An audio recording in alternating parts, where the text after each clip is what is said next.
Alrighty, so next up, we're going to be hearing about predicting flowability in hydrate systems. So David talked about stability of hydrates, so are you thermodynamically stable or not?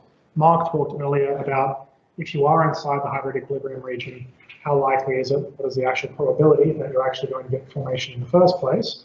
This sort of sits even further along the line of investigation to say, well, if we do get hydrate, then what's going to happen to your system in terms of the flowability of it? I should say also it's myself and Chuck Reese, who was a final year student who did a lot of the work which went into this presentation. So it's very nice to have good quality students who can do these sorts of things.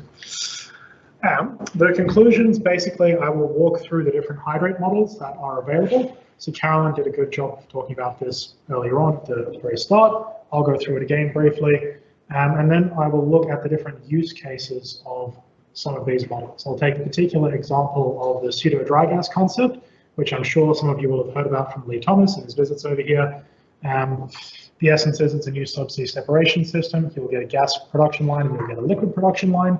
So we'll see how some of the different hydrate transportability models in Olga can be used for this type of system. In particular, we're going to see that we get some interesting predictions around gas pipelines, where just because you have hydrate forming doesn't necessarily mean that you'll get a deposit growing. And then in the liquid return lines, we'll see it shouldn't be overly surprising. When you either are gas limited or you are water limited, you don't form so much hydrate, so these might be producible without too much in the way of interventions. So to start with the hydrate modeling tools themselves, background on us, as I'm sure I've shown you before, we set up along subsea tiebacks of a long subsea tiebacks laboratory as we are now. The point of this is to look at these long subsea tieback developments. We're talking 100-200 Ks long. From a hydrates perspective, obviously the good folks at Curtin have looked at this from the corrosion perspective. There's also a lot of work that you can do on waxes, asphaltenes, these sorts of things. Our labs, as you will have gathered by now, primarily are interested in the hydrate aspect of things. If we think about what the hydrates will actually do in your pipeline, firstly, so that's volume fraction there as a function of pipeline length. Initially, we're in warm climes, so we have unconverted water. That hits the hydrate equilibrium region. Sometime later, you get hydrate formation, and it can do one of two things. Either it can deposit on the wall here, and that will grow with time, or it can be carried along in the liquid, and then you'll have some sort of viscous hydrate slurry that forms. Now, as to the stuff which is sticking on the wall, as you get a narrowing annulus over time, what you'll basically see is that the shear stress on that deposit increases and increases and increases. It's effectively a narrowing of your arteries, right? If you're thinking about the human body, that is bad. Pressure drop goes up. It has consequences over a longer period of time. If we think about the other side of things, what happens in the liquid? Well, we've got little hydrate particles swimming along in a slurry. That is going to cause some sort of viscosity effect, so you will get a more and more viscous liquid, hopefully being transported through your pipe. Now, the nice thing about these is two different mechanisms by which you can deplete pressure drop, right? And if pressure drop is our driving force for flow, and we can put these into a model, then what that actually gives us is a mechanistic prediction of a reduction in pressure or a reduction in flow rate. So we can see how bad does our hydrate formation have to get before we actually see an effect in the real world. That is the point of these models, basically. So if we look through the different types of models, there are three broad categories that we talk about: the gas dominant, the water dominant, and the oil dominant. To start with the gas dominant model, this one was developed at UWA by Thomas Charlton. The basic way to think about this, your pipeline in Olga is cut up into a bunch of different sections. In each of those sections, we're doing some analysis about our hydrate formation. So firstly, is it going to form? If yes, how much is it going to grow? If it does grow, then is it going to deposit or is it going to be carried along? And then we feed that information back into the Olga engine, and hopefully it updates the mass, momentum, and energy balances and actually tells us something about those effects. So the gas dominant model itself, in terms of what it does for growth, we look at a range of different interfaces in our model. So we've got the interface between the gas and the wall here, where you get a slow growing film. You see the same sort of thing happening at the interface between the water and the wall. These are very, very slow growth rates. So these are orders of magnitude less than the other two interfaces, which are our stratified gas water interface And then the most important by several orders of magnitude is usually these entrained droplets here. So droplet entrainment predictions become really, really important to predicting hydrate growth rates. These are the different interfaces we consider in terms of how quickly does our hydrate form. The next question is where does it actually go? So the big part of Tom's model was not just how fast is it forming, but will it stick to the wall? So we can basically look at the different forces of what does the hydrate particle feel when it touches the pipeline wall versus what is the shear force acting on it from the fluid flowing past. Obviously that's different in the gas phase to the liquid phase. What are the gravitational type forces, buoyancy, all of this sort of stuff. And how does that all sum up to tell us whether the particle will stick and a deposit will grow, or whether it will be entrained and flow through the gas phase, or whether it's just going to fall back into the liquid and hopefully be transported as a slurry. So we can get an idea as to how quickly that stenosis type effect is going to happen in the gas dominant systems. Now this, and Carolyn briefly mentioned the Olga extensibility framework. This is a replacement for their old Horizons plugin framework, which changed in 2018, I believe. It is much, much simpler to run. We can just give you a nice little extension which plugs into Olga and you press the install button and it usually works unless something else goes wrong. If that does happen, then get in touch with us and we can fix it. UWA and CSM together worked with SLB to set up the API for this. So we have a good idea as to what has gone into it. SLB has worked with us to look at what would be useful to go into the model in future. Final thing, again, to reiterate, the nice thing about the new extensibility framework is we're looking at these effects, these flow assurance effects. We can now directly alter the viscosity as the slurry forms, and we can now see the impact of that narrowing annulus within the Olga engine itself. So again, that then leads us to be able to talk about pressure drop or about reductions in flow rates. Second model I'll talk about briefly is the water dominant model, at least the one that we've developed here at UWA. So Shinsuke has talked about this at the last couple of flow assurance symposia that we've done. This was designed for natural gas hydrate production, so the sort of Japanese context there. It is intended for pure water systems. So if you're talking about a natural hydrate deposit, you've basically got a bunch of methane hydrate, so you will have methane and you will have water. You won't have a liquid hydrocarbon phase, and that is the basis of this model. We can potentially look at applying it to systems with very small quantities of hydrocarbon, but it's not been tested under those circumstances. It has, however, been built with a lot of flow loop data that's gone into this particular model. And the way it works is effectively driven by the dissolution rate of gas into the water phase. So it's just a mass transport model. There is some mass transfer coefficient that we calculate. We need to have a good idea as to what that gas liquid interfacial area is. That winds up being a really critical parameter in everything from kinetic modeling through to nucleation modeling. It just turns out that the reaction is really dependent on the interface of those reactants, unsurprisingly. And then we also have the driving force of that concentration differential, and that's something that you'd go to a program like multi-flash for. Now again, this diagram will look pretty similar to what we saw for the gas dominant system. The idea is that on every little section within Olga, we're running our extension. Does the hydrate form? If yes, how much does it change the slurry viscosity? Send that back to Olga. How is it going to affect the conservation laws, the mass momentum, and the energy? So what is it going to do to the temperature? What is it going to do to the pressure drop? The final one, and the original one in fact, is the Colorado School of Mines hydrate kinetics model. So the oil dominant model anomaly. This again has been validated extensively and worked on extensively over the years with a whole range of different apparatus, from the very small scale, the micromechanical force apparatus and the particle probes, all the rest of this, all the way up to the flow loop scale. And the essence of the oil dominant model is that you assume that your water is fully entrained as droplets in the oil phase. You will then get those droplets forming little shells of hydrate on the edge of them. Over time, those will bump into each other. They'll start to aggregate and form larger and larger chunks. These are very large aggregates that are in your flow. Again, that's a viscous slurry, and so you're looking at that viscosification effect. So this is what is in Olga by default. Carolyn, of course, talked about some of the updates that they've been making to this model. If you want to get the latest and greatest version, you need to go and talk to Colorado School of Mines.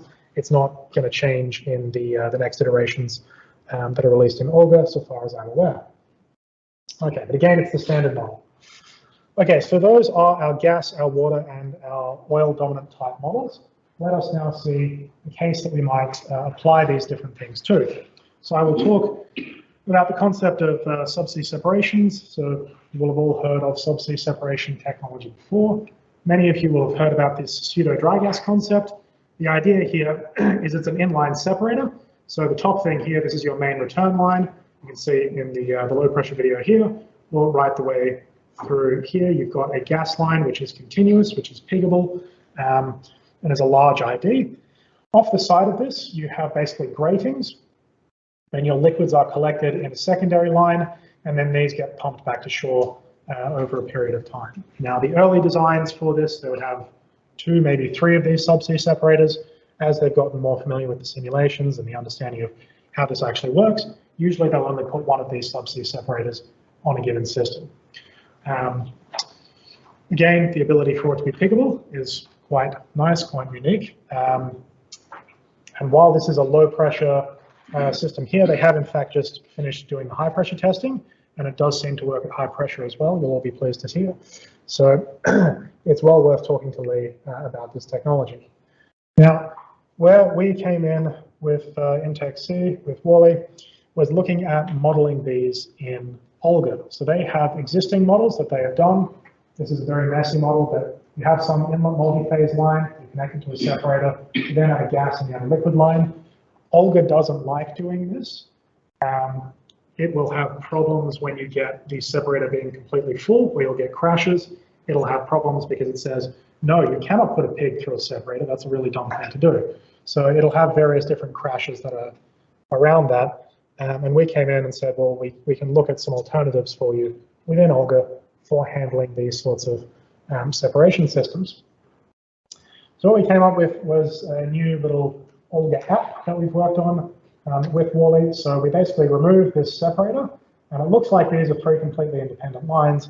But what you can actually do is to link them together with an external program, which is based on the Olga server functionality. So this is what used to be their Olga OPC servers. They've sort of nominally replaced that with the Olga messaging SDK. And that's basically a little external third-party program, which is either in Python or in C++ or in C#. And that just sits alongside, and it allows you to expose the variables at these boundary conditions and to talk back and forth. So you can basically build yourself a virtual separator, which sits separately from Olga. Now, we are interested in doing subsea separation stuff, and some of that data is proprietary. The nice thing about this sitting externally is that we can put all of that information into a DLL, so it winds up being IP protected and all the rest of it. The nice thing about using the messaging SDK overall is you can run this system with just the single Olga license. You don't need an extra one for the messaging SDK, so that all works out quite nicely. So that has been the basis of our attempts to model these subsea separation systems. To talk now about the application or the combination of those hydrate models and these subsea separation systems, this is a general sort of diagram of our system, and we want to model hydrates in this. What model do we use and where? So pseudo dry gas is more or less intended for gas condensate type systems. The UWA gas dominant model is also developed for gas condensate systems, so it might make sense to make use of that UWA gas dominant model in the multi-phase line. Of course, if you have a liquid dominant line, then you wouldn't do that there. Similarly, the gas line here, now you've stripped out most of your liquid. That's really the ideal case for that gas dominant model, so very low holdups, small amounts of water, large ID lines. These are all the ideal case for Tom's gas dominant model. The liquid dominant line is very different. So the obvious one here would be the CSM hike model. So particularly if you've got a lot of condensate in the system and very little water, then that is the ideal circumstance for this. It's an oil dominant model or a liquid hydrocarbon dominant model. So it's working over a relatively wide range of the holdups. You can have a wide range of your water contents in that. Of course, once you get up to the very high water contents, perhaps CSM hike is no longer such a good idea. You have several options at that point. You can either potentially make use of the UWA water model if you've got very, very small quantities of hydrocarbon, or you can go and talk to Colorado School of Mines and say, hey, can we have that very nice partially dispersed water dominant model that you've been working on. That would also potentially be applicable to the liquid return line. Now, my point here is that there are different models that are available. They're not necessarily in competition. In fact, each of them has a different use case, and you just have to understand your system to understand which one should be used where. So now, to show you what some of the outputs look like for our different cases, we'll look at a quick case study. So we can see here bathymetry and temperature, relatively shallow, but relatively cool. It's an 80K long line. We're saying the separator is at 0, and our shore facility is over here at 80Ks. The arrival pressure up on this end is 70 bar. There's a separator at 95 bar down here. We've got a 30-inch gas return line, and we have an 8-inch liquid return line. We've got the composition listed up there. And the first thing I'll look at is what can we do in terms of understanding the way the gas line is going to behave. So we'll make use of that UWA gas dominant model. In this case, this is just a profile plot of the volume fractions you can see here at a very relatively low water content here, 5 barrels of water per million scfs. And we've got our different phase fractions here. So the water is blue. You can see immediately that gets fully converted. So your hydrate fraction comes up. And then once we get into the water warmer down the end, the hydrate melts out and we have water once again. Now, the red is actually hydrate which is flowing in the system. There is a third line on here, which is the green line at the bottom, and that is hydrate which is sticking at the wall. The fact that that line is 0 is very, very good because it means that we don't have any deposition actually occurring in this particular system. Now, what we tend to find is that the model predicts that for these low water contents, you don't get deposition on the wall. You will also find that, at least in some cases, if you have a liquid hydrocarbon, that can help to strip off some of the deposit from the wall. This isn't necessarily just an artifact of the model. There is some field data which actually supports this. So that'll be a very interesting avenue to explore going forward to understand exactly the circumstances under which this is true. However, once you get more water in the system, things go very wrong very quickly. So this little video, which will play on repeat, the red is the effective diameter. That's your 30-inch line. That's a completely blocked line. The black is your standard gas flow rate. We're now injecting, or we have flowing, 1,000 barrels per million scf of water. And you can see things go very wrong very quickly. You have this deposit which grows at the inlet. That blocks everything off. And you can see, in line with our hope that the actual mechanistic approach to hydrate blockage has been integrated into the model, when the pipeline is being choked off, that driving force for flow is being depleted, and the gas flow rate is going basically to 0. So that seems to be behaving in the way that you would expect it to, and it's nice to actually be able to start to make these predictions as to what happens with our flow rates. If we look at a summary plot of that blockage failure, so here this is the standard flow rate, this is time, and the different colored lines are different amounts of water that you're injecting. So the 1,000 barrels per million scf, we just saw that fails very badly, very fast. Same for 500. 100 fails after about 2 weeks. Once you get down to 10, it takes on the order of 3 months. The older simulations take a very, very long time to run before you see any sort of failure. Below 5, you just see no deposition whatsoever. So you can operate more or less indefinitely. And this begs several different questions. So I've got up there, how long is long enough? Now, firstly, in terms of where does this failure happen? You know, if you're talking about shutting down every 90 days, or if you're making some sort of intervention every 90 days, maybe you're throwing a slug of meg or something down there to strip off the deposit at the wall, maybe that's viable. But there's another aspect of this that you can look at as well.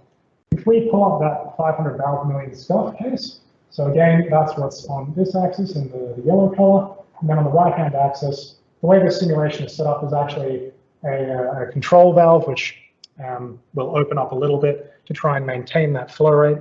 In this case, you will see some sort of a process upset as that control valve begins to open from its steady state value, well and truly before you see the actual production decline beginning. So there is potentially, you know, this is the sort of thing that you can model, some period of time between, you know, you see some process upset and you've actually got a problem in terms of the production rate. Now, 8 hours probably isn't going to be that good for you. However, you start looking at the 100 barrels per million scf, the same process is happening over a couple of days.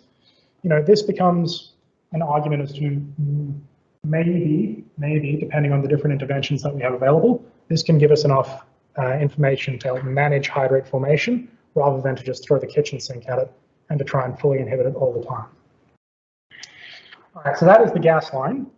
The liquid line now, looking at this, you'll see the same sort of thing happen. Now, I've used the CSM Hike model in this case, and we're looking here at our volume fractions on the right-hand side, and then our viscosity / flow rate on the left-hand side here. Looking firstly at the volume fractions, this is a pure liquid return line. So at the top, we've got a lot of condensate in this system. We had a little bit of water. It's fully converting to hydrate throughout the entirety of that line. But there's not a great deal of hydrate that's in this particular system. So you can look at, for example, the relative viscosity if you want to, that vis ratio. That's what we would have looked at before we had access to these mechanistic tools, which said, what is the actual impact on the flow rate? 3 would have been considered, it'll be fine. More importantly, we can look at the production rates. So now the model is saying, well, yeah, okay, rel visc of 3, it's also not doing anything to the production rate. That's a nice thing to see. CSM Hike doesn't do deposition, right? So there may be deposition actually physically happening, but it isn't modeled in this particular incarnation. I believe the updated versions of CSM Hike, again, talked to Carolyn about this, they do have this concept of bedding, which is effectively deposition, and so they may be able to model these sorts of effects. There are also other things you can do around injection of various chemistries or the use of different pipeline materials that can potentially avoid this sort of deposition. Of course, if you have too much water, again, you see things go very badly very quickly. Black is once again your flow rate. Your red this time is that relative viscosity. The model caps out at 4,400. That is obviously bad. Production rate, again, you can see goes to about 0 here when you form that huge quantity of hydrate. So the model is, again, able to predict a failure as a result of hydrate formation, but it can also potentially tell you where you're okay forming some limited amount of hydrate. If we start to run a sort of parametric study with the amount of water that's in the system, so at the 0, this is 0 water cut, this is pure water system, and this is the liquid flow rate through that line. For reference, you've got on the order of 100 meters cubed of water at the sort of 10% water cut, and then that comes up to about 400 meters cubed over on this side. Looking at the flow rate, you've got 3 distinct regions. When you have a limited amount of hydrate in the system, you're getting a steady decrease. Viscosity is increasing steadily as you have more and more hydrate forming. You've got a nice linear decrease in the production rate. There's then this awful breakpoint, this valley of death, which occurs where suddenly everything chokes up, you can't flow at all. And then once you have a limited amount of gas in the system, you once again limit the amount of hydrate that can form. And so for these extremely water-heavy systems, you may once again have a flowable hydrate slurry, which is in the system. Now, in the perfect world, this would let you do a few different things. You could, for example, say, well, if I'm going to live with a given water cut here, I can directly compute the amount of lost production that I have as a result of that extra viscosification, and I can compare that to the amount that I would spend on a hydrate avoidance or, well, a hydrate avoidance or management strategy, right? So you can start to do those economic, is it worth it type calculations. You can actually do the cost-benefit analysis associated with that. Now, the last thing I'd like to show you, what can we do about that valley of death region? So this is a case of under inhibition. Once again, the black is the production rate, the red is that relative viscosity, and you'll see that once it settles down, you have your relative viscosity, which is on the order of 40-ish. So that's 50% water cut is 270 cubes an hour of water and 40 of MEG. So this is what the simulation will predict happens with an under-inhibited system. When that happens, nominally the inhibitor fraction here would have been 16%. Nice thing about under-inhibition, you are consuming the water to form hydrate, so it self-inhibits. So at the maximum amount of hydrate formation at that sort of steady state, your inhibitor is effectively 42%, and it's just throttling the total amount of hydrate that can actually form within your system. So same figure as we saw on the last slide there.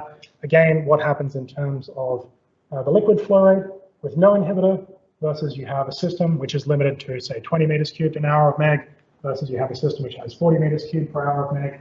Can you start to recover your production levels? Can you live within this region? Now, in principle, the applications here might be if you've got a limited meg regen facility size, then you can use these sorts of predictions to say what might actually happen.